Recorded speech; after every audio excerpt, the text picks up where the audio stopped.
What's up, YouTube? What's up, YouTube? What's up, wrestling community? Welcome to episode 2 of Beer with the Boys. I'm your captain speaking. No camera today. I look crazy. I'm exhausted. It's been a long day. It's crazy. It's crazy out in the city. But we're going to bring in my boy, the Butcher, aka new nickname alert, the Ghost, greatest shit talk of all time. What's going on? What's going on, YouTube? What's up, YouTube? How about everybody doing good today? Doing good. Getting ready for this weekend. Chilling. Right on. And now we're going to bring my boy on, the enforcer of the family. What's going on? What's going on, big bro? Excuse my mittens. Damn. But too sweet, my brother. It's cold out here. Hey, man. It's cold down here. Yeah. It's getting cold in the city, man. Dallas, man. They say you're supposed to get some bad weather, so I'm off tomorrow, so I ain't tripping on it. I ain't going out there. I'm off tomorrow, too. I'm chilling straight. So am I. Shit, but yo, man, tonight is going to be a dope episode. We're ranking the top 10 tag teams of this generation. And this is being brought to you by the Butcher and the Enforcer. I'm just the mediator. What we're doing is they both got a list consisting of 10 teams, and we're going to condense that down to another 10 we're going to agree on who makes the official top 10 list. So let's see. Right. So I ain't even said nothing yet. I'm just smiling. Not yet. I'm gonna let you go first. I'm gonna let you have the floor first, man. Go ahead and start with your number 10 on the list. Go ahead and start with your 10. Who you got? All right. Now look, this didn't have to be in a particular order, right? No. Well, I put mine in particular order. I did not. Don't sue me. All right. We ain't gonna shoot you. I just want to hear your 10, and then we can go from there. All right. Based on my research, okay. Excuse me. My list out. Let me get my list out. Hold on. Let me get my list out. You need that shit in 1 hour, y'all. Right. Hey, whoa! First off, how dare you disrespect me this way?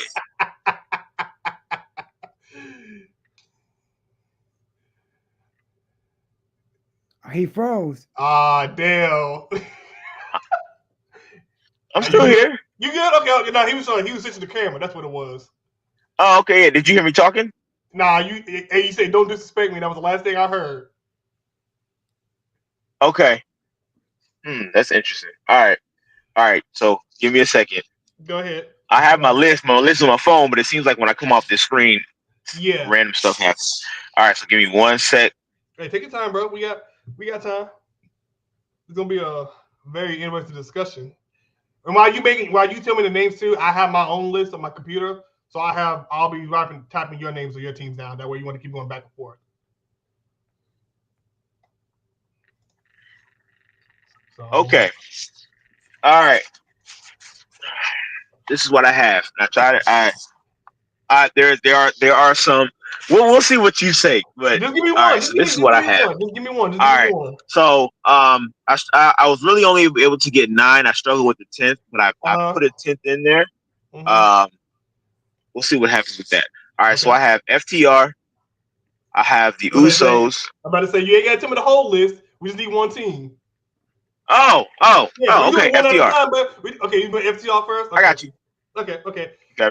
For me, I did mine in order specifically because I have a very critique. I'm a very heavy person on tag team wrestling. There was a point in time where tag team wrestling wasn't a thing, and I'm so happy that we are in the generation that we are right now with wrestling, that we are getting an abundance of tag teams, and a lot of these teams out here actually showing teamwork and for growing as a person with a partner. So again, don't take this as no disrespect. My list is my list. Y'all can suck my butt and do whatever the fuck y'all want. But starting at my number 10, hold up. Starting at my number 10, I got the team, the current AEW champions, Private Party. Okay. Also, so you're going from the 10 to first 10 to 1. I'm going 10 to 1. All right. See, I got to do it with you then. I can't. But you always told me you got some gripes with FTR. You said what? You didn't like FTR, but you didn't like FTR at one point. No, but that's not my 10th. That's not my 10th spot. Okay, then who your number 10 then? Well, hold on. Okay, let me. Are you doing? You said Private Party. Yeah, that's all the way back from 2010. No, so Private Party started in 2018. So they still meet that criteria. Okay, all right.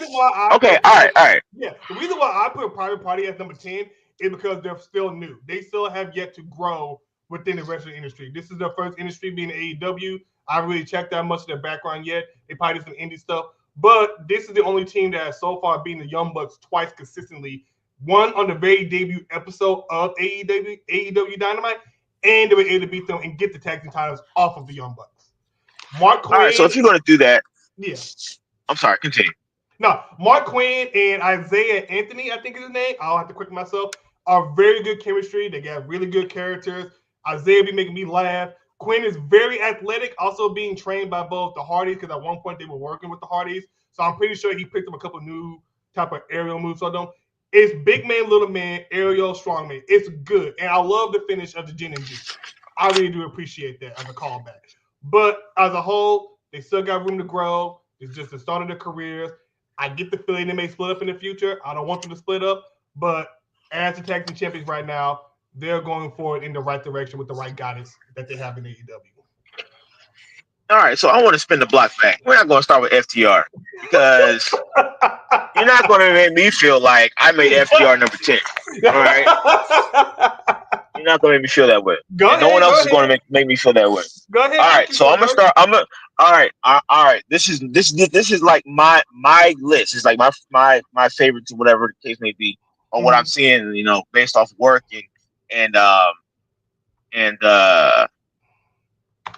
just like you said, the overall chemistry, the title reigns, just 5-star matches, all this type of stuff like that. So the first one I'm going at since you want to start a Private Party, I'm going to start with DIY. Okay. Why you got DIY? DIY. Talk to me. All right, hold on. Give me. You good? Take your time. I'm curious why. Sorry, I apologize. I hate the fact that I have to stop talking and go look at this list. That's pissing me off. It's all good. I'm gonna buy you that tablet in the future. Don't worry. I probably had a different option, but I didn't take it. That's on me. All right, so I'm going with DIY. I love their chemistry. It's Tommaso Ciampa and Gargano. I really like their chemistry, like in NXT and on the main roster. They've won about 5 titles in total, including outside. So they've only won the. No, I'm sorry, not five. I apologize. Not 5. It's only 2. You're thinking of the championship solo reigns. Yeah. But I'm also, no. Like I said, I'll have to go back and double check myself because I put them on at the end. Yeah, as a person that did the research to back you up on this information, DIY have only won the NXT championship one time. They ended up then losing to the Authors of Pain in NXT. They would come up to the main roster and they would win the SmackDown tag team titles. Correct. So, but outside of that, even like the way that they operated in NXT, solo and together, like their individual styles match so well. They're about the same size and stature.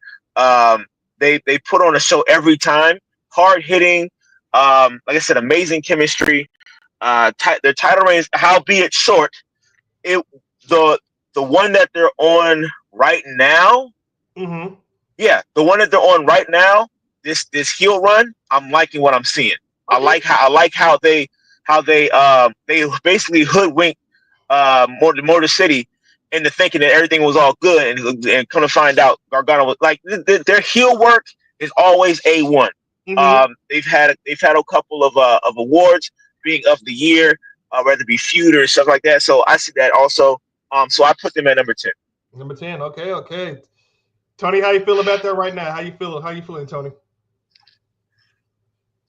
I think you don't pass that on us. I like what I'm hearing. I like what I'm hearing so far. Okay. All right, we're gonna come in at number 9. Number 9.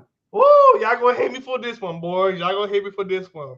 But at my number 9 spot, I'm gonna go with. It's a new day. Yes, it is. Number 9 is New Day. Step it up for. Hey, I don't give a fuck what everybody say. New Day is Biggie Langston, Kofi Kingston, and Xavier Woods. That is what I'm basing up. You want to talk about? I have something to say. Go ahead. No, because Biggie didn't win any of those tag championships. Yes, he did. Not a one. No, he did not. He won the first one. He won the first But he didn't win the next 10, bro. It didn't win the next 10. I don't want to hear it. I really don't. But I really don't. And it's not a shot at. When I hear him, that would have But I'm gonna let you rock. I'm gonna let you rock because I have something for that. I'm gonna let you rock. Let me talk about why New Day is at my number 9. New Day is one of those guys that were given a gimmick, and I remember the first time seeing that gimmick. I'm like, this is not gonna work out. Vince says not giving these guys who are really talented individuals in the ring and on the mic opportunity to shine. But they were able to take such a gimmick like that and make it something I've never seen before. It got to the point where I'm like, this heel team, I want them to keep winning. I want to see more of these shenanigans that these dudes are having. This is a heel team dancing, jiving, playing the trombone, fucking doing all these wild shit, but they were taking their personal stuff, their personal enjoyments in life, and using their characters on screen and putting it through. We are talking about one of, if not to this day, the longest reigning tag team champions inside of a WWE ring because they beat the record of Paul London and Brian Kendrick, who held it first. So we have to put respect on New Day. The only reason why I have New Day so low is because it's the same style. Out of some point, New Day just got very boring. It got boring to me. It's the same move, same style, same matches, same. They kept winning the same way, and it just kind of drew me out of it because I thought this would have been a good time for all three of them to evolve their wrestling style, but they just kind of stay stagnant and let their characters do all the work for them. Okay, all right. I like that. I'm not mad at you saying that. For my number 9, since we're going to go with threes, I'm gonna go with 4s and say Undisputed Era. Ooh, shit. Oh, you gotta talk to me on this one. I'm gonna tell you, and I'm gonna tell you why. Okay. For me, this is just for me, and I'm not as like deep rooted like you are. So I'm just going for the entertainment purposes and so on and so forth, blah blah blah. And the wrestling, don't get me wrong, the wrestling talent is there. So I say Undisputed. Mind you, it was primarily NXT work. Yes. The way that they did that gold rush and took over it changed. Like I felt like Undisputed Era was one of the ones from that time that changed how tag team and faction actions go. Mm-hmm. They've all done their individual work, but as a unit, that gold rush they were on, they were unfuckwittable.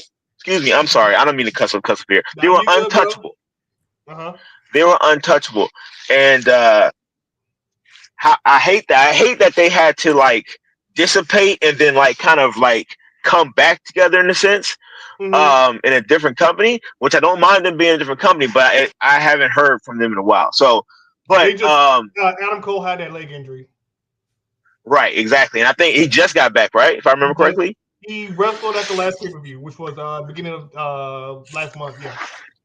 Gotcha. So I really appreciated how they operated. Once again, it wasn't like some Kane and Bryan Danielson thing where one guy was bigger than the other. No, once again, they were all same stature, pretty much same build, and they all had a high level of in-ring talent and promo mic talent as well. It all balanced out really well. I wish they would have been able to get that same energy from the main roster.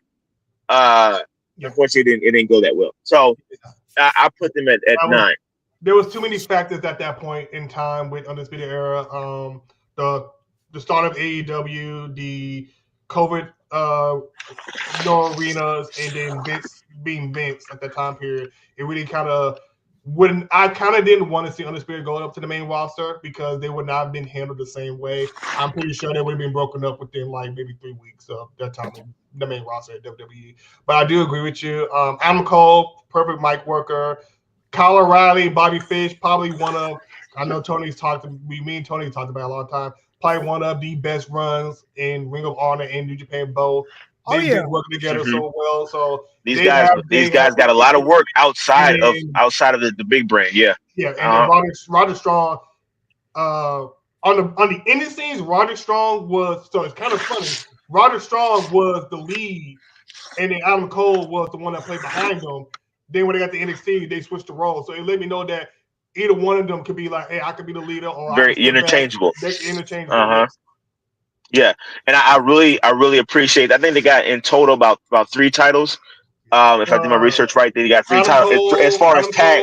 Yeah, Adam Cole would win the North American title, but then he would tag with Kyle O'Reilly because Fish got hurt.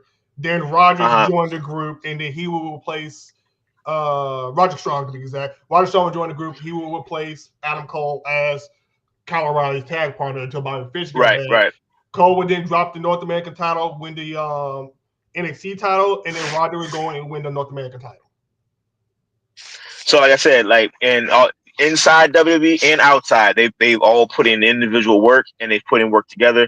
I appreciate that. I appreciate their chemistry. So that's why I got them in that position. All right. Okay. Number 8. Ooh. Tony. Oh Lord. We gotta take a trip somewhere else, my boy. We gotta take a trip. You know, I know it's kind of cold right now, and you know, I pray for my people up north, but I gotta go to one specific city up north.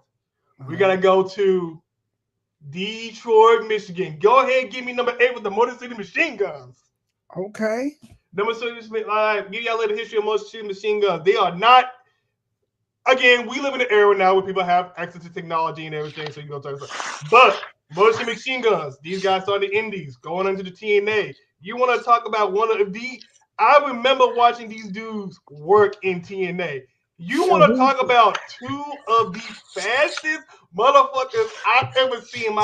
These dudes were moving so quick and with efficiency, I could barely even keep up with some of the stuff that they did, but it made sense. Then you want to talk about them going over to New Japan, becoming the IWGP Junior Heavyweight Tag Team Champions. Again, good run, got the titles on them. They said, hey, we're going to come back, get another TNA Tag Team run. They beat the teams of LAX, Team 3D, Bear Money, the Young Bucks, at that time called Generation Me. They basically beat a lot of tag teams, and now they're in a point with their career where I feel that this is a big point for them to end their careers in WWE. They did win the SmackDown Tag Team Championships off of Solo Sikoa and Jacob Fuck too. Am I correct? Yes. No. It was Tonga. It was Tonga Laura and Tonga. Thank you very much. The Gorillas of Destiny, as I would call them. I don't want to call them by their names. I call them the God. But I appreciate everything that Alex Shelley and Chris Sabin have done. They both had really good solo careers. They both went on to go in, win the TNA Heavyweight Championship belt. They've done a lot of work in Ring of Honor. When I think of indie tag teams, there's a couple that come to my mind, but the first one that comes to my mind is Chris Sabin and Alex Shelley. Because these guys really, when I say they put the hard work and dedication to everything that they love, what they do, they either went their own different ways, but when they came together and they made damn sure they had a hell of a run at the tag team. I'm really happy that I got to see them at their peak in TNA, and I'm glad to see them where they are right now because I do think they're in good hands. They had some of, if not my favorite move, they were pulling off the sliced bread, skull and bones, and probably to this day, one of my favorite tag team matches in TNA is the best 3 out of falls match they had with Bear Money. And when I tell you, if there was ever a time to put a tag team match on a pay-per-view as the main event, it should have been that one because it was perfect. It had the right amount of pacing, the right amount of drama, the right amount of finishes. It was just something that we don't get to this degree that we have today. Some people are getting that close, but I really do feel that the team of Motor City Machine Guns set a really high bar on how to do tag team wrestling for the next generation to come. Yeah, the Guns were them dudes, man. They were them dudes. Yeah, and the fact that they're still just as fast today, them boys move. Them boys. I don't understand. I don't understand it either, man. They ain't like they late 30s still moving that quick. Yeah, it's a big deal. Not everybody in the late 30s can move that fast. And just to piggyback, I have seen some of those matches with Motor City in TNA, and like you're right, quick, fast paced. They don't care. They going. I forget what match it was. But it was y'all. I'm not a TNA guy, so it was the match. I don't. It was the match where that ladder was hanging across the top, I think it was a 6. Generation Me versus Generation Me versus the versus Motor City Machine Guns. I think you think about that match. No, it's not that one. No, it's the Ultimate X one. That's what I'm talking about. They were getting busy. I was like, this match is good. I felt like in that match they were like the main ones that were really pushing the tempo, and I really appreciated how they operated. I know on the main roster of WWE everything is a little more buttoned up, but they still continued to move in such a smooth unison that even though the people don't even know who these guys are, those who really know who they are, and they're seeing how they moving. So I like that. Who did I say? You gotta match it, man. You gotta match it. I'm coming with some hard ones. Man. It only gets harder from here.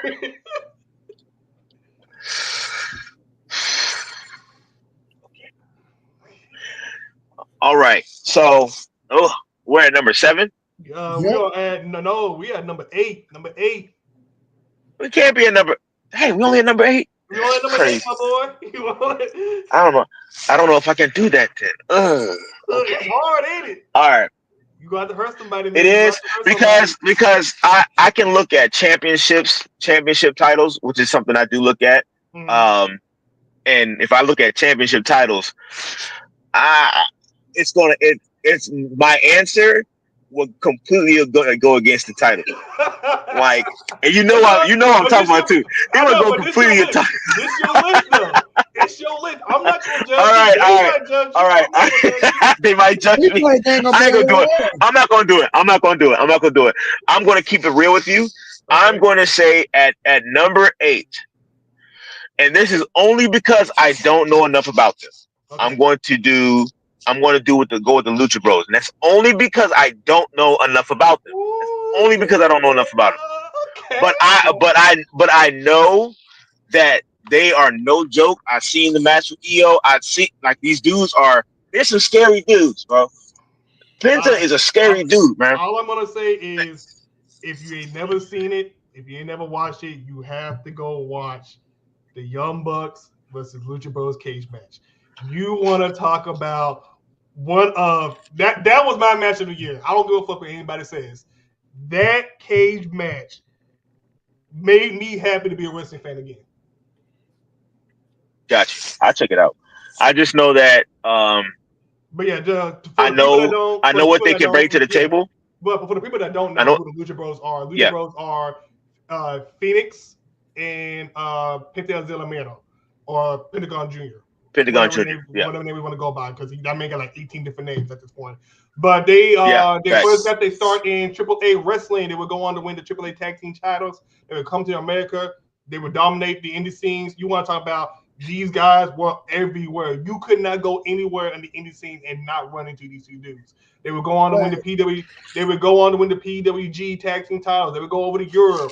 I don't think they made it to Japan yet, but these guys made a name. And they redefine Lucha Tag Team as a whole. They are probably one of, if not the best, Lucha Tag Teams in the whole industry as a whole right now. Yeah, these guys are over. They have over 10 titles across every company. And now they're talking about Penta's about to show up at WWE. They've been alluding to it for the last couple of weeks now. And I don't know. No, you know more than me, but I don't know if Ray Phoenix is coming with him. There's a lot of stuff if he's still in the contract. Okay, so his contract has officially ended, but the issue is there was some drama with the issues with the contract. WWE is still talking about after the whole Missy thing. I still see him popping up in WWE. Don't get me wrong. I'm pretty sure he's still going to show up. They've already talked about it. It was just kind of a messy situation that Phoenix had found himself in. And again, as a person who doesn't watch as much WWE and kind of watches a lot of other products, it kind of hurts to see those two leave. But because of the where that AEW was going and the relationship that they built with other companies, seeing that AAA and CMLL are two rival companies in New Japan, in Mexico, and Penta and Phoenix are signed to AAA, but AEW is making a working relationship with CMLL, who has a connection with New Japan. You kind of could tell that the AAA wrestlers were not going to get shown on TV because of the issues going on outside of the scheme of our control. Gotcha. So yeah, I have them at number 8. 8? Yes, 8. 8. Yeah. Hey man, that kind of hurt me a little bit. Whew.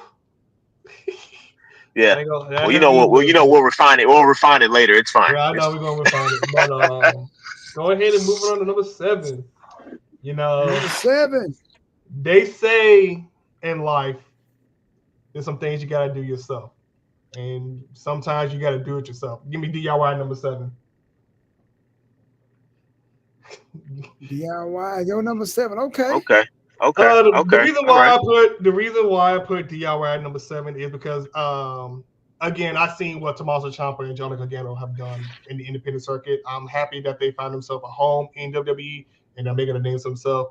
I remember the exact day where I was when I saw that they got signed to NXT.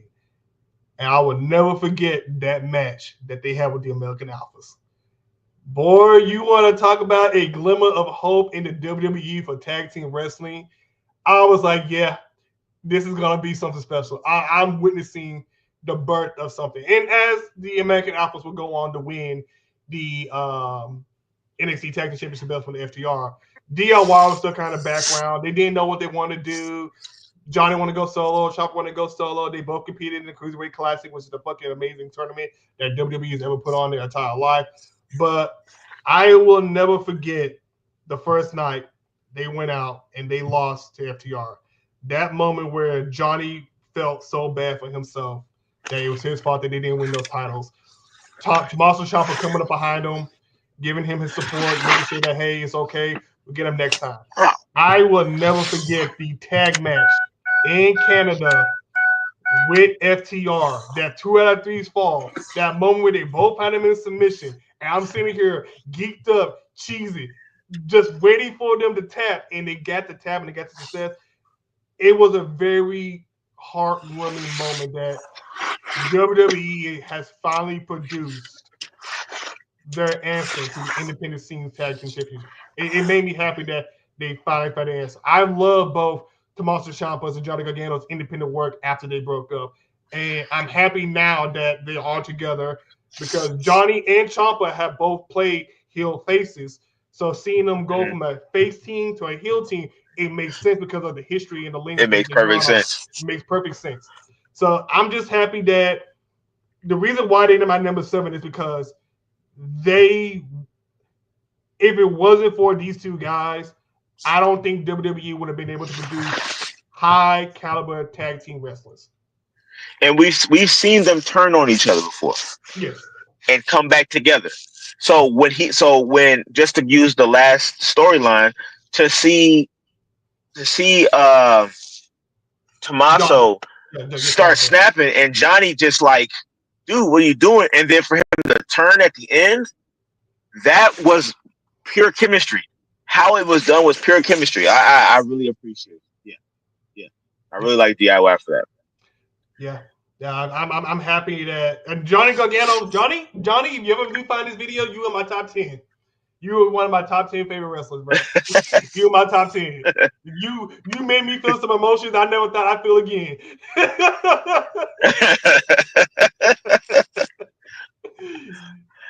All right, man. Go ahead and give me your number 7, bro. All right, funny story. My number 7 is Motor City Machine Gun.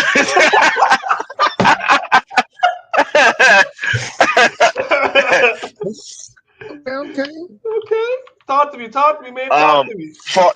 I mean, 15 championships for all the reasons you said. They crushed the indie scene. Now they're here. They've never not pushed their matches. They've never not tried to give a 5-star. It's just these guys are really good. Like I said, I didn't watch a lot of the TNA product. But when I hear about, like you said, Motor City Machine Guns, Beer Money, like a lot of these groups, a lot of these guys that were in TNA somehow eventually popped up in WWE, like Bobby Roode and stuff like that. So I've seen them, and I've also seen people like Angle go over there and Wreck Shop, R-Truth, et cetera, whatever. So for them to come to WWE, it just makes sense. I just hope that they actually give them more than what they have. I know they came in and won based off their talent, but with no mic skills whatsoever. So we're yet to see. No, I'm not dissing their skills. I'm just saying. No. I'm just saying because Motor City didn't really have mic skills. They let the wrestling do the talking. they can't. But like it's not too many times that we see a team or a person immediately pop up and then just take the championship and run off. You know what I'm saying? That doesn't happen very often in the WWE. So for them to do it, people are like, who the hell? Who are these people? Yeah. Only the real fans know, but the more casual ones is like, who is this? How dare they come in here and take these chips? So I hope that they get more of a chance this year to prove that they belong. I feel like their talent definitely belongs. Their talent for real doesn't even belong to WWE because WWE is, like I said, is way too buttoned up for some of the high impact stuff that happens in other companies. Yeah. So we'll see how that goes, but I hope that they continue to get more shots. Hey, I mean, I don't know if they should be, at some point they're going to do a shakeup. So I don't know if they're going to go to Raw or SmackDown. But we'll see. We'll see what happens. We definitely will see. All right, coming in number six. Okay, so a lot of people, you probably wonder, dang, these guys are picking nothing but WWE tag team. People going to WWE. Nah, fuck all that. I actually know my shit. I actually do my research. But I'm gonna go on a team that had shocked me that I didn't see them coming. They came up out of nowhere. We gotta go to New Japan for a while. This team was a team at the point, then they came over. But hey, I guess it's time for us to put our crowns up. Give me Aussie Open. The team of, let me double check. I know it's Kyle Fletcher. Okay. Let me get. I forgot about them. Go ahead. Go ahead, give me Aussie Open. Listen, man. Will Ospreay has done some of the greatest. It's Kyle Fletcher and Mark Davis. I'm so sorry for not knowing my stuff. That's on me. Will Ospreay has done something so amazing that I don't think nobody talks about at all. He has managed to build his own squad, even though he did leave New Japan and go to AEW. He built a squad of people that all became stars. I have never seen something like this at all. You had Jeff Cobb. You had Aussie Open, Kyle Fletcher, Mark Andrews. You had there's some people in New Japan. I'm so sorry. Great Old Khan. That dude fucking funny as hell. But the reason why I'm going to give it to Aussie Open is because these guys are such a hidden gem. All right. They came to New Japan. They were all on bullshit. They wanted titles. They won titles. They ended up winning they won the New Japan Strong titles. Then they made it when Will made his way over to AEW. Hey, they were on 10. They were on go. I'm like, who the fuck are these guys? But I saw the way that they work. I saw the chemistry. I'm like, yo, this is a really good tag team. Like, what the fuck have I been missing? Because there was a point in time I tapped out in New Japan. So I had to go back and see what they were on. I'm like, no, dude, these two dudes are hungry. They're young. They're growing. Will has did an amazing job of finding the next generation talent of what could be the greatest tag team of the next era. Granted, we're in a storyline where Kyle Fletcher has now separated himself from Will and his tag team partner. Man look like Baby Orton from 2009. Go look a picture of him right now. I promise you that motherfucker looks like just like fucking Randy Orton in 2009. He got trunks and everything, bald head, tattoos. I'm like, damn, they really just want their own Randy Orton. But that's what they want. But it's crazy because Kyle is a good singles wrestler. Like, he's actually really fucking good. And granted, Mark Andrews, not Mark Andrews. That's another fucking wrestler. Mark Davis. Sorry, Mark Davis had that injury, and now he's on Will's side. But I do see them getting back together later on down the road to team up against Will. Hey, like I said, these guys come from Australia. Australia has really been sleeping with these wrestlers, bro. I'm trying to tell you, like, Rhea Ripley being from Australia, there's some sleepers that we need to start looking at. Like, this people overseas that we need to start keeping an eye on and start putting more respect on them because there's some hungry ass talent out there. I gotta give respect to the hunger that these guys have shown me over the last couple of years.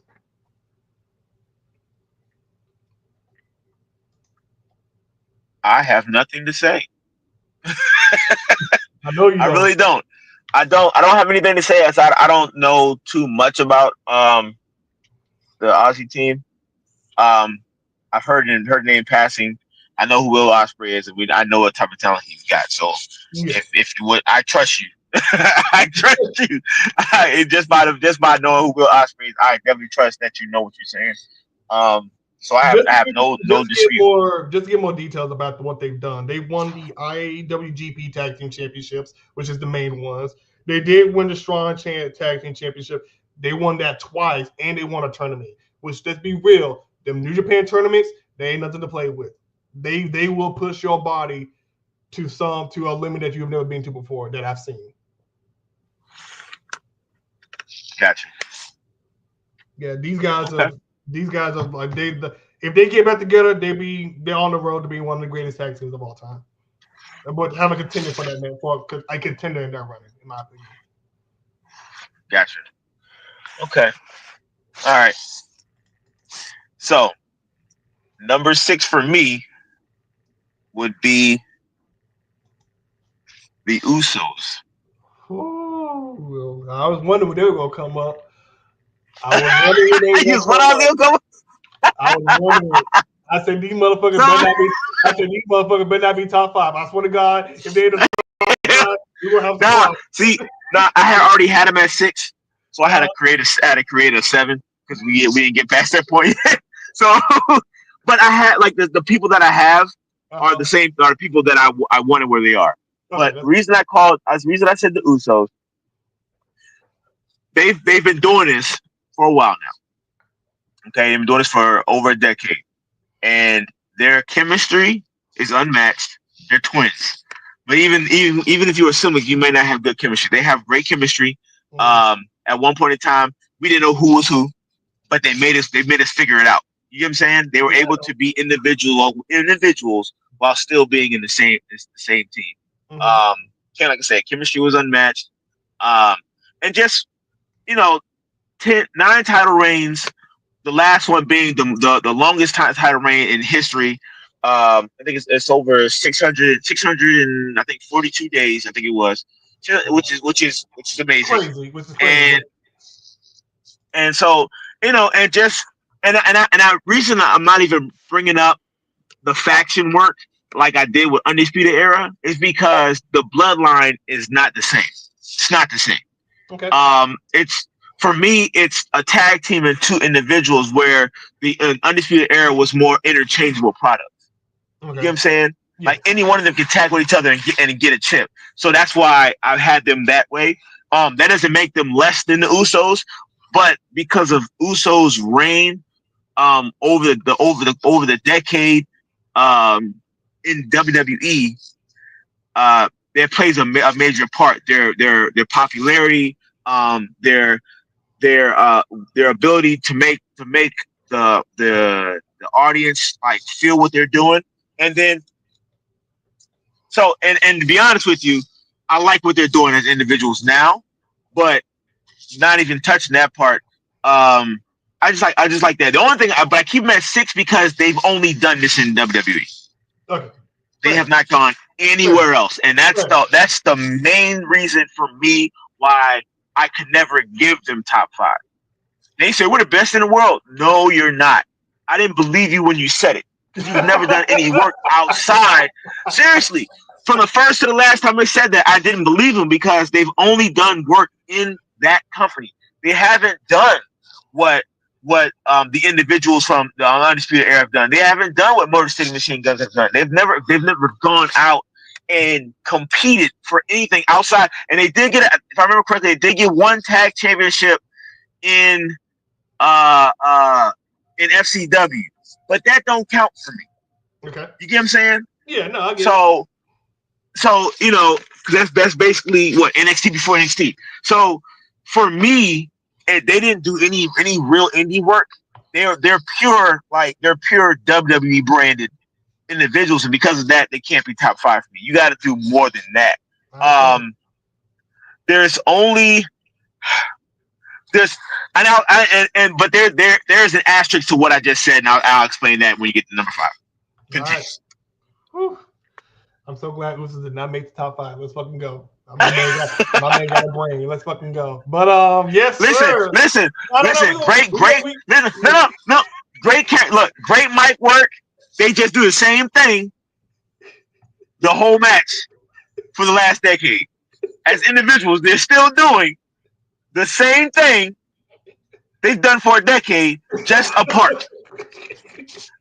I've already told y'all I do not bang with that. Y'all need to evolve. Okay, I'm sorry. I'm done. Continue. You're good. All right, coming in. Now things getting interesting. We have finally reached the top 5. Hi, this one's gonna hurt some people. Not the way I think it is, but it's gonna hurt on a different level. But number 5, give me the Briscoes. Reach for the skies, boys. Reach for the skies. I gotta put. I forgot about the Briscoes. Continue. Continue. Just continue.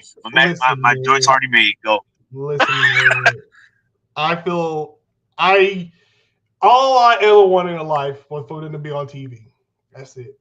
And it just sucks that the event. It was only one. It was only one. Yeah. And he's doing a hell of a job carrying on. Yes, he is. He's doing a hell of a job. Yeah, he is. But let's go back and talk real quickly. Listen, Tony, you can chime in on this one because you know more about these crazy ass motherfuckers than I do. Listen, what? The Briscoes, man. Man, Briscoes are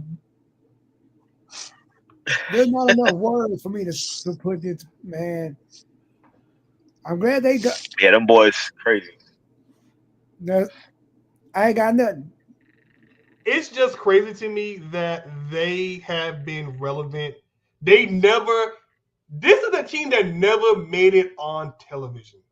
Need y'all to understand, they've never been on a TV anything. They've only done Ring of Honor and they've only done New Japan.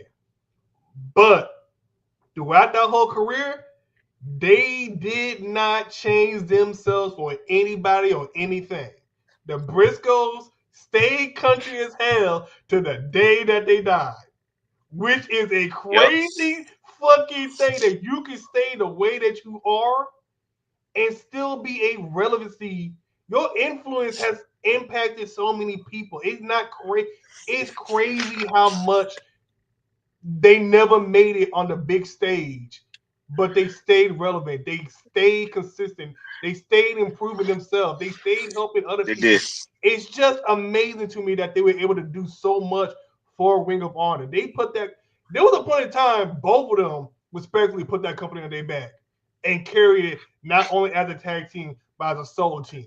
There was a point in time when they were going back and forth with the Young Bucks in New Japan for the IWGP tag team title. It was like those were like the top 2 teams on the independent circuit. If you want to make yourself as a tag team, you have to either be the Young Bucks or the Briscoes, and the Briscoes will beat the fucking hell out of you.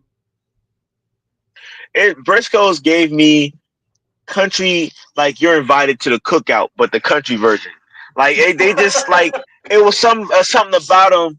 They like when Jay was still alive, like his energy on what he done when his promo pops were unmatched. He's like, boy, I tell you what, like he was just so cook out for PC purposes. He was so cook out about it, about what he said that it was really enjoyable. And then when they got there and when they showed up, they showed out. They told you what they was going to do and they did it. And you know, and I feel like it like you said, it sucks. We missed out. We missed out on seeing them on television. We definitely missed out. I felt like they were just one I know the situation, the accident, and everything. It happened. It's a very sad moment. I remember the day Tony hit me up, said it happened. I didn't believe it at first. I thought it was a different Mark Briscoe. I thought it was a different Briscoe. I said it can't be this Briscoe, but I just hate that because I've always been a person like if you want to go and give it to them, you would have given it to them. I hate that situation happened and then they finally gave it to him. You should have been signed this team and give them the opportunity that they rightfully deserve because you cannot keep a team like that stuck in the independent. That should have been. They would not have been on it. They were not a WWE style. They would have definitely had to come back on 90% of the things they say in their promos. They were more ECW style. They more teenage too, like more that 2000 early teenage stuff. That's that type of vibe. It's so funny when I look at them in the camo gear. I'm like, they're a more country version of the Dudley Boys. They are. They are a more country version, you know. And but they made you love them regardless. You just love what they did. Like I said, they had some really good tag team match. They had tag team match against the War Raiders. They had tag team match against the Red Dragon, who were the Undisputed Era, Kyle O'Reilly and Bobby Fish. They had some good banging match with the American Wolves, Young Bucks, Hardys, FTR. They damn near wrestled a motherfucking tag team because they wanted to prove a point that they were the tag team.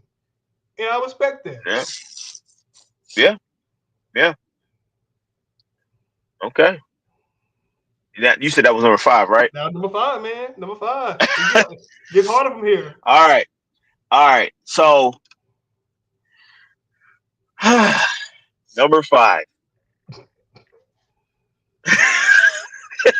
The New Day. Now, it's a new day. Yes, it is. Yes, it is.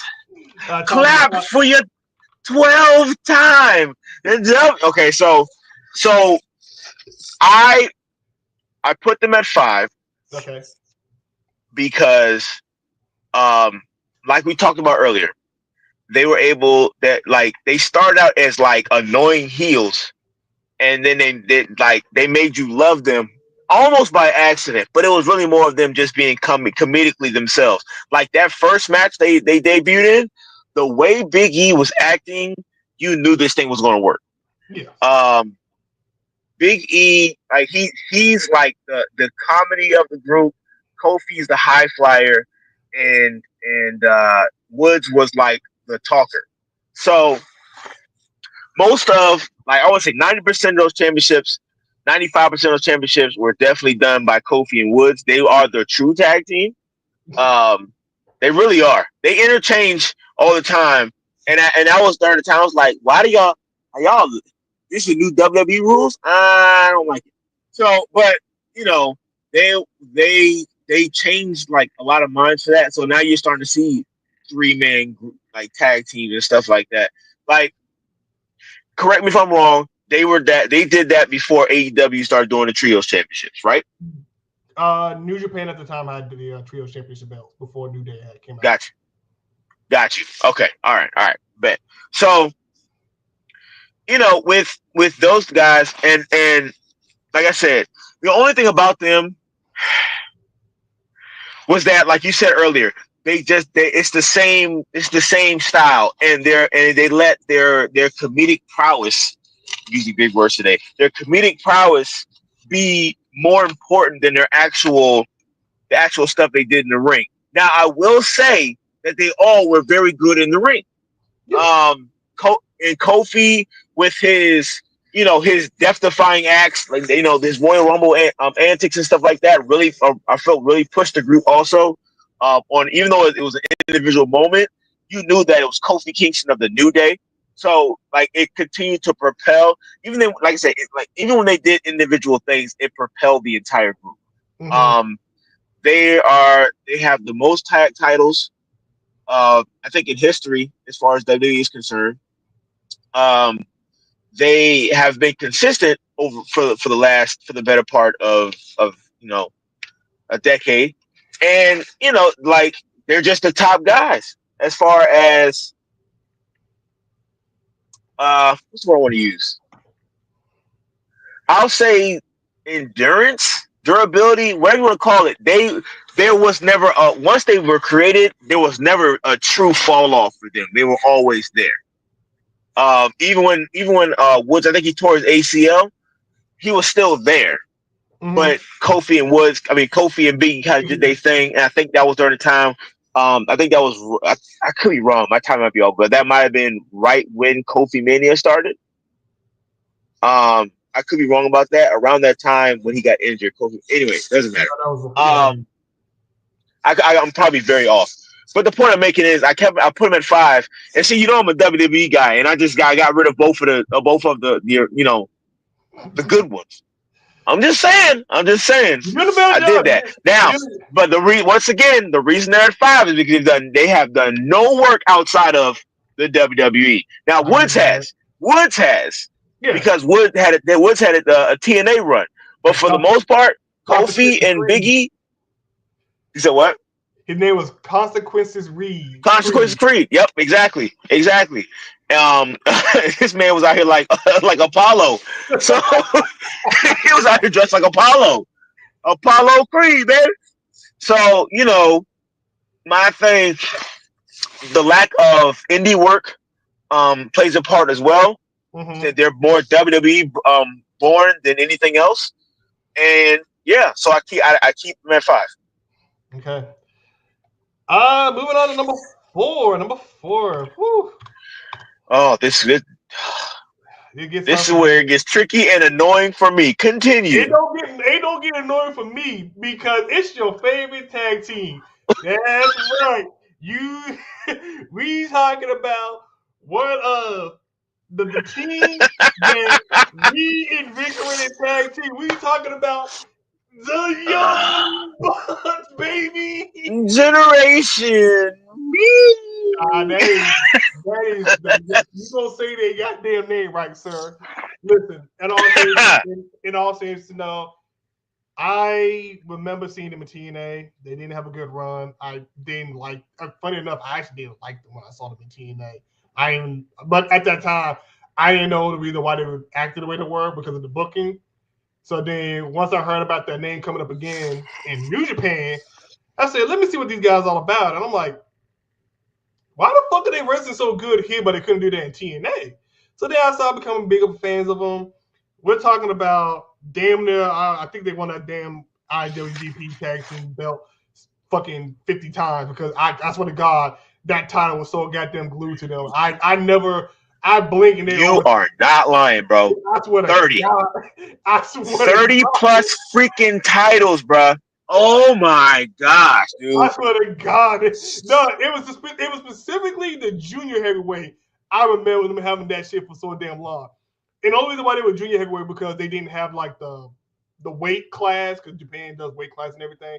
So we're talking IWGP junior heavyweight. We're talking about the Ring of Honor, PWG, AEW, AAA. Like these dudes legit said, we are going to run up in your house and take your shit. And we're going to continuously keep proving we are the best. And nobody can tell us that we are the best. Granted, nobody likes them. They don't hate them. They're on the internet. They talk this. They talk that. They do this. They do that. Who gives a fuck when they always keep winning? They've always backed up everything that they said they were going to do. They said, we're going to go do this. We're going to do it. We're going to win these titles. They're going to get the titles. We're going to start this company. We're going to start this company. I cannot hate people for when they say they're going to do something and they go and do it. Yeah. Which is why they are now a 2-time IWGP World Tag Team Champions right now. I can't hate that Matt and Nick Jackson because they've done so much on the outside of wrestling. Like I said, without Nick and Matt, we wouldn't have teams like Private Party or the Lucha Bros or FTR to where they are now because they have done so much to help reinvigorate tag team wrestling as a whole and make it relevant again. Because let's keep it real, no one cared about tag team wrestling until the Young Bucks started doing what they were doing. I want to put them in the same position. I'm gonna put them in the same position because everything you just said, and plus I don't really like them that much. I know you don't. I do not like them sideburns. They piss me off. But because I really have nothing bad to say about the Young Bucks. I really don't. I'm not a big fan of them. I just their AEW stuff is kind of. I'm not a fan. That EVP stuff, I'm not a fan of whatever that is. Where you're an executive, it's like watching Michael Jordan play for the Wizards. I'm not a fan. I don't need you to be the owner and the player, bro. Like just do one or the other. I don't need all that. So just for me, the idea of it kind of irks my nerves, but I understand it's what's best for business on their situation. So. I'm like I said, I'm not a fan of them, but like I said, 30 plus titles, you cannot, and across all companies except for WWE, that's a big deal. 30 plus titles. I had to stop counting. I said, I don't know. My eyes are getting cross-eyed trying to count this crap. I'm good. Multiple feuds of the year, tag of the year, top 50 out of 500 in PWI. These guys are gold. I can't be mad at who they are. Mm-hmm. I'm just not a fan of. I don't know. And they were beat. They're Bullet Club boys. Like that's what they started. They're BC boys. Yeah, they BC boys. Like that's with that by itself. With them being the originals by itself, and then going on that crazy run. I mean. Yeah. Yeah. I'm just glad that you finally said I'm just glad that we can agree for once. That's crazy. All right, man. It'll never happen again. Hey, I bet you the amount of money there's another team we're gonna agree on. I bet you that. It's a possibility. It's a possibility. All right, so you're gonna be mad at me on this one. But going in at number 3. This one is to my heart. It's my childhood. Go ahead and give me the Hardys. The who? The Hardys. The Hardys? The Hardys at number 3. Wow. Because they're still going. All right. They are still going. This is true. Listen, man. Okay. You want to talk about the last of the 90s era. This is like one of the last. Yeah. This is the last tag team of the 90s. And they're still wrestling. There's nothing more they can prove to me at this point. There's not. At this point, they're just helping people. You're talking about WWF, WWE, TNA, Ring of Honor, PWG, AEW. And it's crazy because it keeps popping up in my feed. The reaction that these guys got on WrestleMania. People still love Matt and Jeff. They have put their body on the line numerous times. TLC. Let me tell you, the funny part about that, when he popped at WrestleMania, Matt was what, brother. That was broken, man. He was in delete mode, and everybody knew. Everybody knew when they saw that white stripe in his hair, and the moment he started saying delete, everyone was like delete, bro. Like who else is doing that?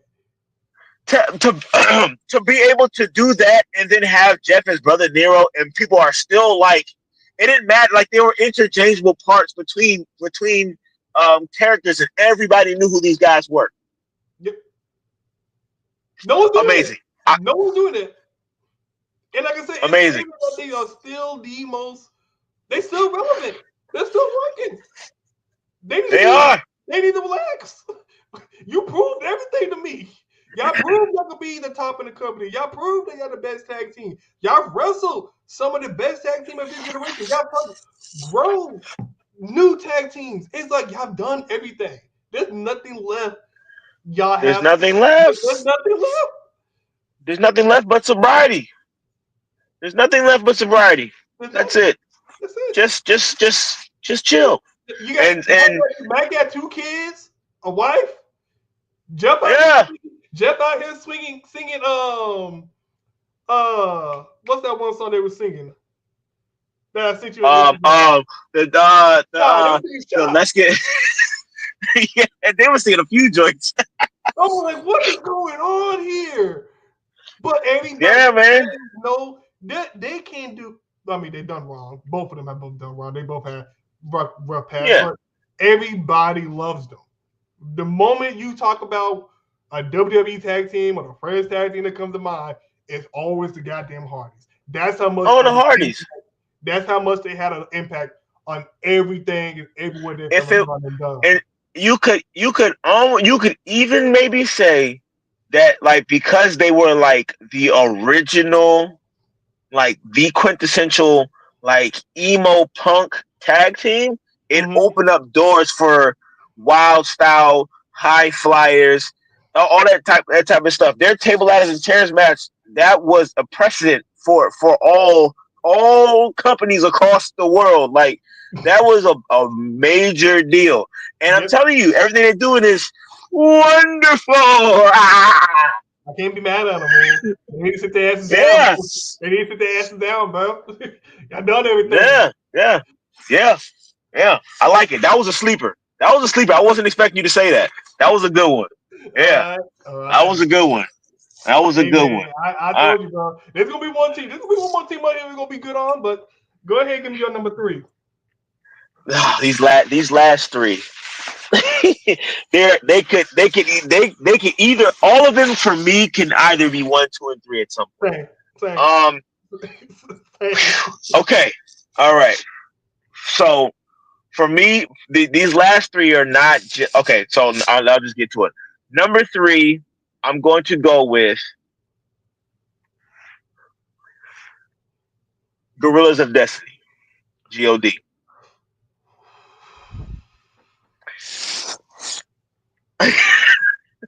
Why?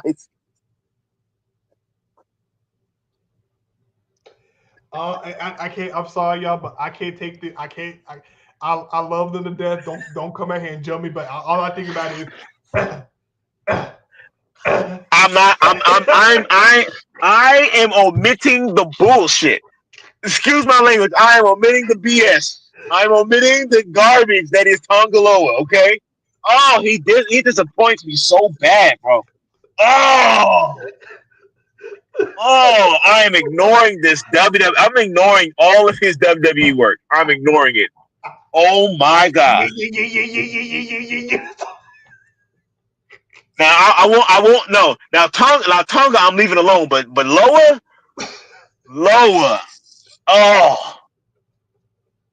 Oh my gosh. Oh. It's like watching Camacho with a suit jacket. I'm not liking this, bro. It's nasty work, man. Dude, you gotta do better. Anyway, 17 titles over the course of their era, of their run. One team with 17 and one team with 30 down here. I told you, I don't like the Young Bucks. I like Gorillas of Destiny. I don't know what I told you how this was gonna go before we started. You're lucky that it was that high, okay? You're lucky that it was that high. But like Stephen A. Smith says, it's fluid. It's fluid. It's fluid. Don't worry about it, baby. It's fluid. It's fluid. Go ahead, keep talking, bro. I'm gonna shut up. All right, so I don't know how much time we have, but I'm gonna try to cut down the talk. Yeah, we good. Okay, so like I said, 17 titles, New Japan stars, Bullet Club alum. These I like what they did for the as factions. That Bullet Club extends all the way to the WWE. You'll see those shirts in the crowd, and they'll try to tell you, no, you can't bring that crap in here. Like what? What kind of influence is that you don't want somebody to bring a shirt in here? I mean, here's a Battle Club T-shirt. Put that on. You know what I'm saying? Like what? Balor Club? No. God. So it's their work. Their work in the indies is fire. I know Tama was like 80% of that tag team. I get that. 100%. I get that. All Tongaloa had to do was do the follow-up words like, yeah, you heard what he said. Uh-huh. Like those little things, just do that. It's okay, brother. It's okay. I wish you would have grown in the last 10 years, but I don't think you have. So, I feel like my favorite promos when they took that Ring of Honor tag team title and threw that shit across the fucking the whole damn room. That was so this trash. This trash. He wasn't in that room. He said, "Look at this piece of shit." Flung that. I was like, this man is disrespectful. Yo. Wow. All right. Look at this garbage piece of shit. So I said they can't go to WWE. I said they couldn't. Listen, right, and see, you're saying everything reason why I love them so much. Their heel work as a tag team intertwined with the faction was crazy. Mm-hmm. So I have them as my top 3. For a while, like I said, they ran a tag team. They ran a tag team in New Japan. So, that's important to me. I would love. There was like 2 or 3 opportunities that I felt they could have had to really show up and show out on since they've been on WWE main roster. Mm-hmm. There's a couple times I was like, why? What are y'all doing? And blah blah blah. And it's like, no, because I'll give you another one. Not the Elimination Chamber. The joint that just happened, War Games. Mm-hmm. War Games. You sent out Tama Tonga was out there, but you didn't send out Tonga Loa, which would have been a tag team moment. You sent out the Wolf.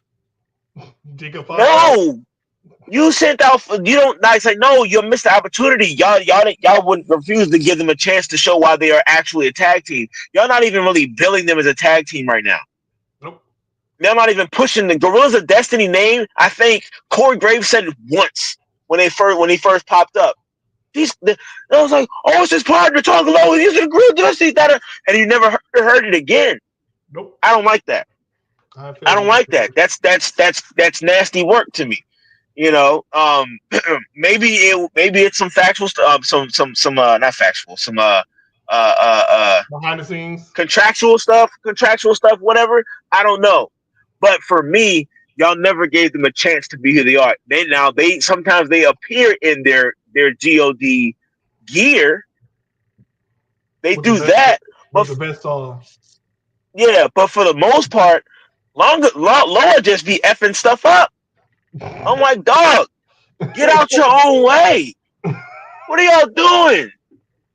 So that pisses me off, but I choose to ignore it and focus on long hair Tama Tonga.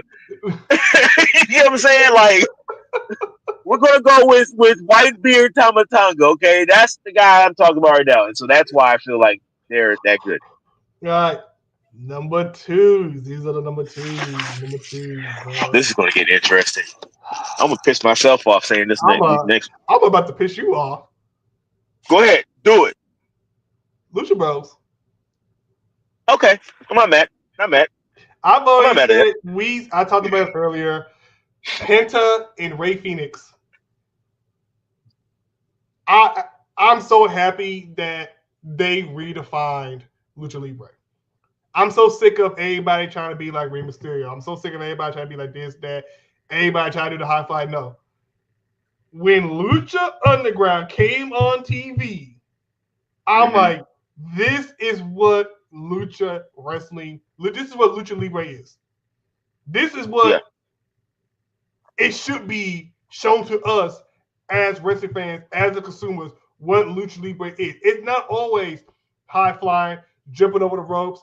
They do have that in our arsenal, but a lot of them are technical wrestlers. A lot of them break you down, which is why this is a really good tag team, because Penta does all the breaking down of the bodies. The heavy lifting. And then it sets it up perfectly for Phoenix to do his high flying stunts. Because now he's running all over ropes and all that nonsense. Boy, that balance is crazy. That balance is crazy. Like I said, have you see how, bro? I tell you, back in PWG, they had a spot where I think they were against the Young Bucks. This man Penta lined up. Phoenix jumps up on his brother's shoulders. Penta grabs him, turns around, and yeets this man to a backflip. I'm like, who the fuck is doing this? I think I've actually seen that. Yeah, dude, that the body on the line for everything. Like, and yo, y'all gotta relax. And the fact that they're brothers makes it even better. Because Penta's the older and Phoenix is the younger. So again, they have a lot of good tag teams have that sibling chemistry. So it's really good. But like I said, it's the fact that Penta's willing to go into that dark place to hurt somebody to win, while Ray is just like, hey, I'm just here doing what I do best. I'm over here breaking the laws of physics. Gravity don't define me. I define gravity. And like I said, that cage match with the cage match with the Lucha Bros and the Young Bucks. There was a point in that cage match. Nick Jackson brings out a shoe, a callback to PWG. He had a shoe with thumbtacks on it, and he about to line it up and hit Phoenix with it. But Penta got it. But Penta, being the older brother, he pushed Phoenix aside and he took the hit. That shit hit me in my heart because it's like, even though Penta is willing to go to that dark place, even though he's willing to do some of the most heelish shit in the ring, he still got some humanity in him when it comes to family. You're not gonna beat my little brother up like that. I'll take that hit. You're not gonna kick my butt with that bullshit. And that showed me that storytelling was so good because even though it's a brother versus brother tag team, one brother was willing to take a shot for his little brother in order to win, versus the Jacksons who didn't, because Nick didn't take a shot for Matt and they ended up costing them the titles. Gotcha. Yeah. And like I said, Penta, even though he kind of got a little belly on him now, he can still do some crazy shit. Now, granted, I don't know if they're going to let him do the package power driver because they got KO doing that. Even though the package power driver is a Pentagon move, I don't know how that's going to work out. But like I said, I know that they got it, but I am concerned for that move, boy. I'm like, y'all got me nervous. Some of y'all short boys try to throw it. Kevin Owens tried to do it on Randy Orton, scared the crap out of me. Randy Orton is 6'5". That's the power driver. Yeah. Oh no, I'm sorry, that was the power driver. That's right. Because Cody Rhodes, Cody Rhodes. Well, okay, never mind. I scratch what I said. I forgot it was Cody Rhodes and not. But even with that, with Pentagon's not that tall. I'm concerned for these bigger guys trying to do these bigger moves, and they're too big, or it's like too broad, so whatever you want to call it, that they mess around and hit their head on the ground as opposed to just like in your lap. I can tell you right now, you're gonna get a lot of the more submission based, like the more technical breakdown Pentagon compared to like the high flying one. I think he'll change up his move. If not, he has like another finisher in his arsenal. But no, I actually wrote it down here. Let me just tell you what they've accomplished in their lives, and then we're gonna keep it moving. These guys have won the AAA tag team title 3 times. These guys won the AEW, Hall of Glory, PWG, and the TNA. And at one point, Penta was the TNA heavyweight champion. People do push Penta more than do Phoenix. I understand that because Penta is more of the heelish character that you love to cheer for. But at the same time, they're equals. They've always seen each other equals. They've had many matches back and forth with each other. Hell, I remember the match in Lucha Underground. This nigga Penta called his mama, looked at nigga Phoenix in his face and said, your mama a bitch. And I said, wait a minute. Ain't y'all got the same mama?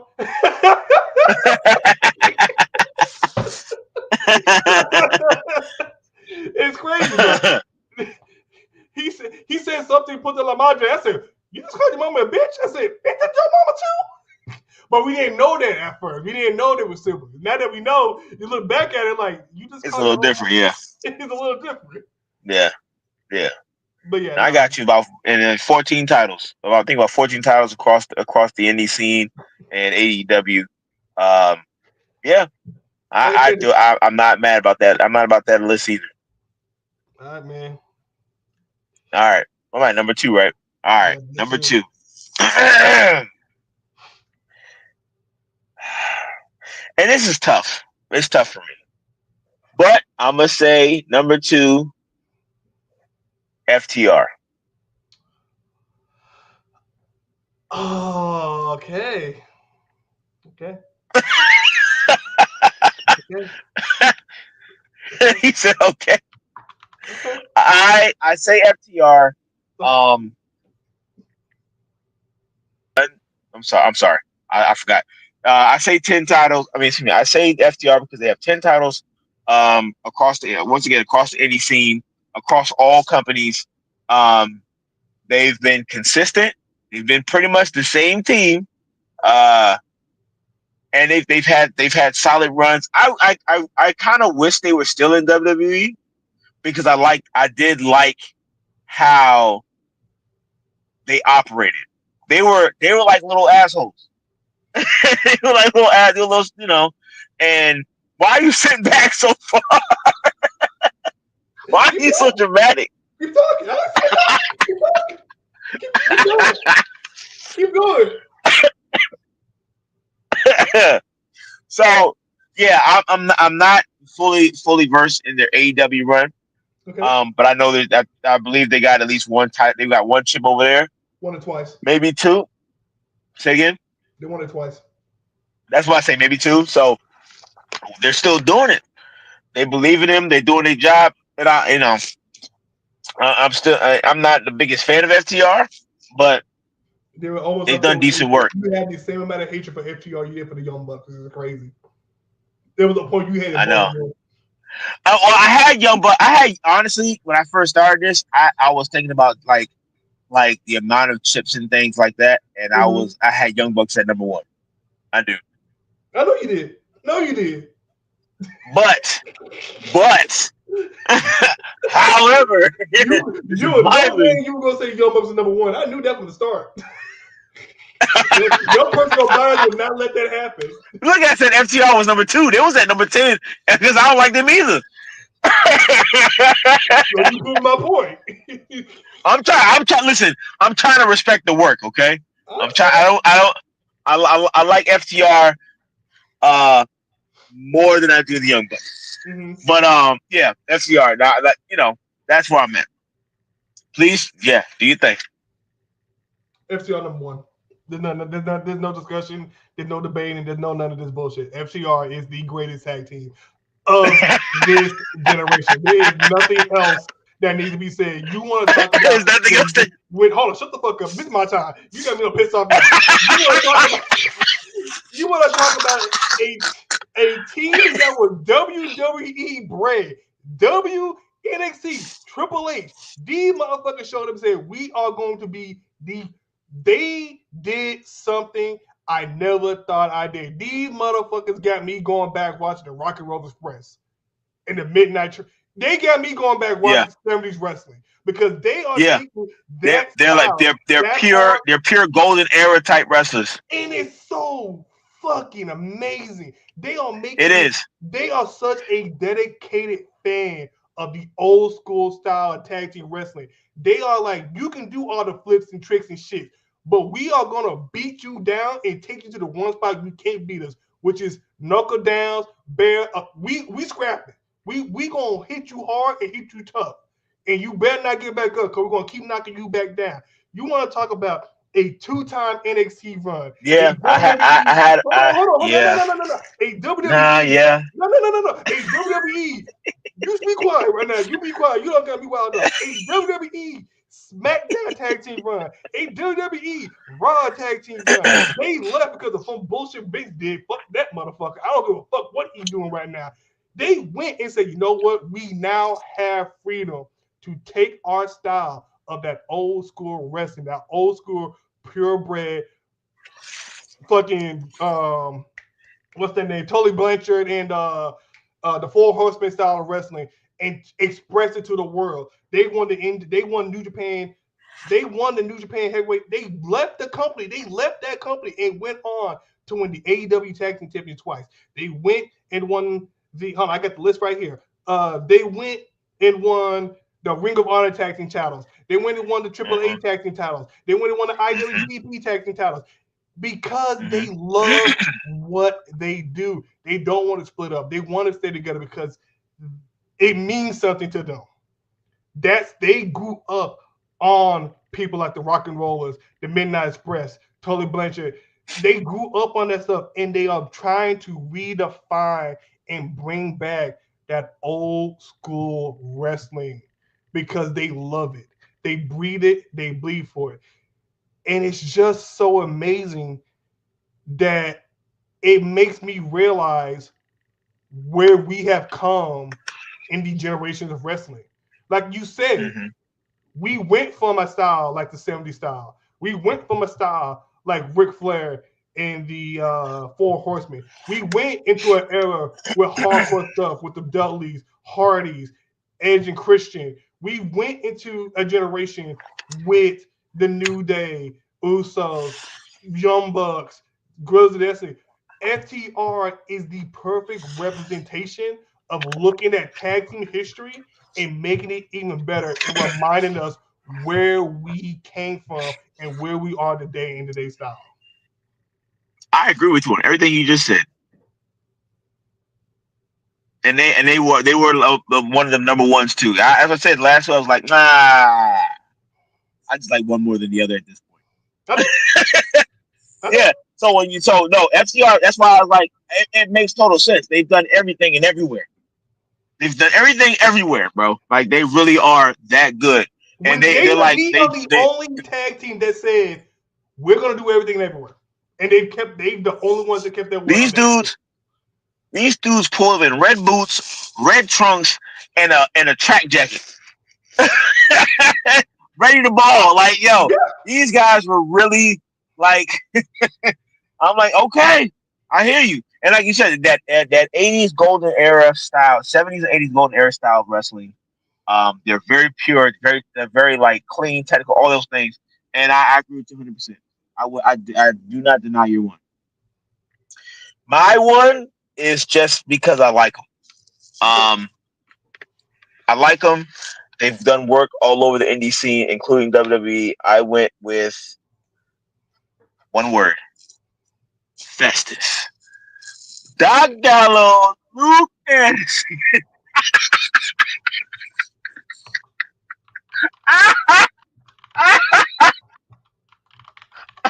God.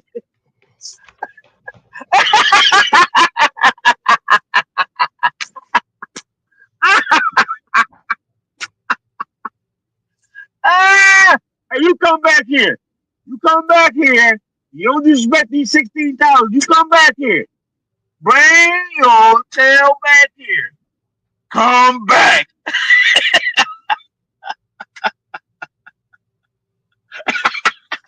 He is back because the young ones ain't one.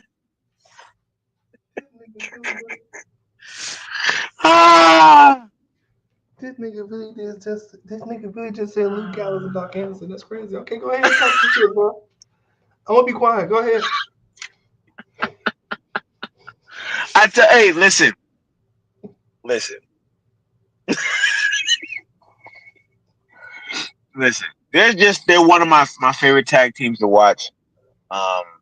They've done work all over the world. 16-time champions. They also had their Bullet Club run was amongst the top.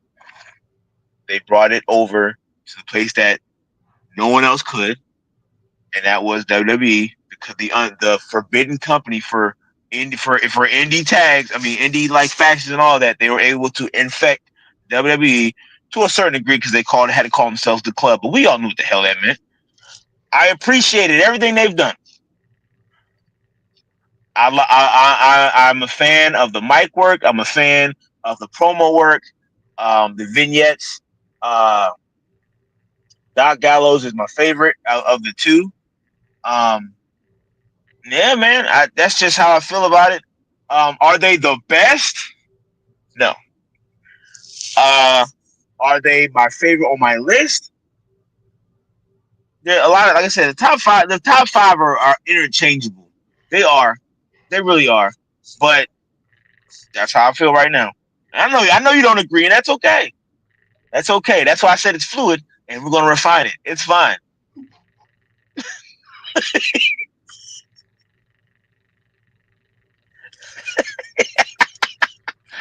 I just do stuff to piss you off. ah! Ah!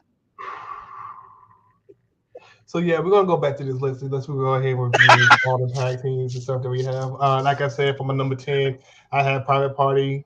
9 at New Day. 8 was Motor City Machine Guns. 7 was DIY. 6 was Aussie Open. Number 5 was the Briscoe. 4 with the Young Bucks. 3 were the Hardys. 2 were the Lucha Bros. And FTR, who is undoubtedly undisputed, the greatest tag team of all time. I don't know what anybody saying. For Joff, I went ahead and wrote your list down in the order that you had told me to. You started off with DIY at 10, Undisputed Era at 9, Lucha Bros at 8, Motor City Machine Guns at 7, Usos at 6, New Day 5, Young Bucks also at number 4. Number 3 ended up coming up with the Guerrillas of Destiny. 2 should be FTR, should be Dr. Gallows and Luke Anderson, and then number 1 should be FTR. But you said number 2 was FTR and 1 was Dr. Gallows. It really. Once we refine it, I already know who's 1 and 2. So it's fine. I'm about to say the motherfucker not top 10. Oh, of course not. No, I get it. I just do stuff. I just do stuff to piss you off. That shit. I know what's up. I know what's about that. I know. So let's. So like. It's fine. There's a lot of teams on here, and that we agree upon that should be in top 10. I guess we can both agree that Young Bucks are number 4. FTR should be 1. Yeah. Okay. So let me go ahead and make that correction right now. So 1 is definitely FTR. FTR. Mm-hmm. 1 second, 7, 8, 9, and 10. And then we said 4 will be the Young Bucks. Me personally, with you having New Day at number 5 and me having them at number 9, I'm willing to bring them up to a 7. If that's okay with you. If you meet me halfway. 7? Yeah, for New Day. I'm all right with that. Well, okay. I'm all right with that. Are you okay with putting? I think Hardy should stay. Hardy should stay in the top 3. The top 3? Yes, Jeff and Matt should stay top 3. Ooh, that's tough. Okay, let me see.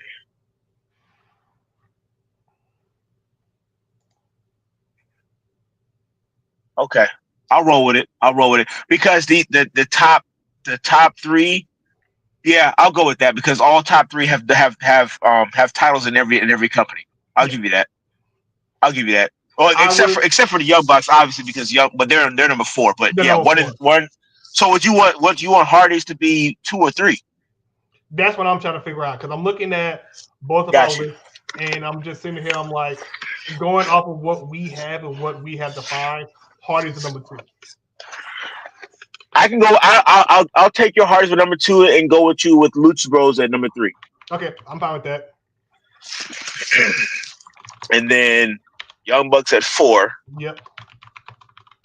So 5. I see that we both had DIY on the lower half of the spectrum. I'm going to say DIY. True. 10. You want to go DIY 10? And then Motor 10? City 9. DIY 9. DIY number 10, Motor City 9. Well, I would put Motor City at maybe like a. I would put them at a 6. Motor City Machine Guns at a 6. Yeah, I would put. I can go with Motor City at 6. I can do that, and I can go with DIY at the lower end. I'm trying to think if they should be 10 or not. Well, we got Undisputed. Because I got when I'm looking at our list, you got DIY 10, I got DIY 7, but right, okay. I have Private Party but you also have Undisputed Era in there too. Right. I think you know what? Before we go to that one, I think Briscoes need to go to 5. The Briscoes should be number 5. Who? The Briscoes. Briscoes? Yeah. I'm with that. I can do Briscoes at 5. Okay. I can do that. So far, from 1 to what we have so far, 1 is FTR, 2 is the Hardys, 3 is Lucha Bros, 4 is the Young Bucks, 5 the Briscoes, Motor City Machine Guns coming at number 6, New Day at number 7. So we have 8, 9, and 10. I'm willing to meet you halfway. Say that DIY is number 10. DIY can be number 10, and I would excuse me. I can give you.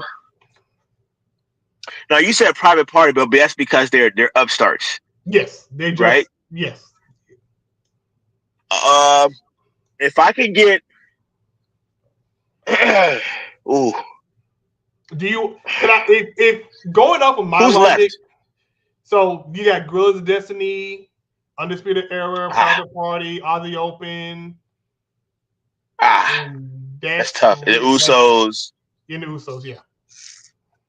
The Usos are probably not going to make this list. No, they're not top 10. They're definitely not top 10. I'm not saying Private Party is going to make it either, but like those two groups, I'm like, I don't know if they're going to hit top 10 for me. You got to think about it like this: if we're using DIY as number 10 of the standards, then I will say that the Usos and Private Party are beneath them.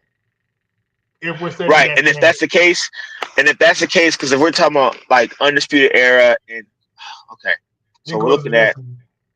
I would put me personally. I put God at 8 because they do actually technically, well, not technically. It's still not technically yet. It's an asterisk by it. They have a title run in WWE, but it's an asterisk by it because it was really Jacob Fatu and Tama Tonga and not Loa. It just so happens that Tama Tonga got the foot injury, so they had Loa hold the chip for him. Yep. That's the part I don't be liking about the New Day. That they're like anybody can just hold the damn belt. I don't like that. So I'll say are you willing to go with God at number 8? Because if I had to pick 2 teams left to put on here, I'll definitely go Undisputed Era and God. Yeah, I would do that. I can roll with that.